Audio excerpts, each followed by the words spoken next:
back catches. We'll go for a minute here. The description says catch on the side of the disc spinning towards you, and the upper level. Okay, so for each step he has sort of the base and then an upper level for more advanced players. It's catch on the reverse side.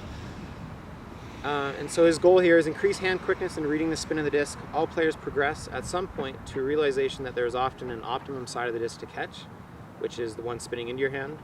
Some players realize this unconsciously, and he's like he said make this conscious and practice it. Okay, so actually understand which way the disc is spinning and catch it based on that.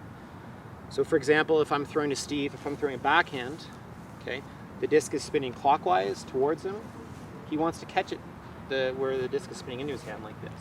Okay, if he catches it where it's spinning away from his hand, so if he catches it on this side, spin out of his hand. Okay, I have a video talking about this a while ago, but we'll just reiterate the point. When a disc is spinning, we want to catch it where it's spinning into your hand. Okay, because when we catch, we have to stop the spin. If we're catching with one hand, the best way to do that is have it spinning into your hand. Okay, the minute it's spinning away, okay, we're catching here. So the basic way of doing this one is we're catching, spinning into here. The advanced way is to catch it on the other side of the disc. So as it's going away from you, catching it on this side. Okay? So you can either catch that trailing edge like with your right hand, catch it with your left hand, but it's catching it not on the optimum side. And that's for more advanced players because there's more timing involved. Okay, if I'm catching a regular throw, it's easy to catch it here. If I'm trying to catch it here, I have to try and follow it, and it's falling away from me, so it's hard to do. Okay, so we'll demonstrate this. We'll show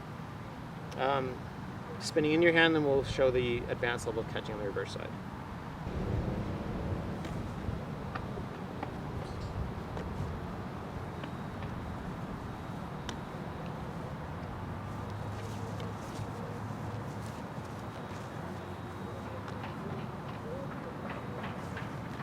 Okay, notice too that when I'm catching it sort of trailing edge, I'm not really catching it at the optimum time. Okay? If I'm in a game, if he's throwing me a throw, I'm trying to catch it fancy all the time like that, the defender's probably right behind me, they're going to D it. Okay? So in a game, I really want to be catching it as soon as I can. But learning to catch this way is for those times where maybe in a zone it gets out in front of me and I have to chase it down and it's spinning away from me and I have to get used to catching it that way. Okay? So as it's spinning in, we will have to grip a little harder because it is spinning away from us, but you'll get used to that as you practice this.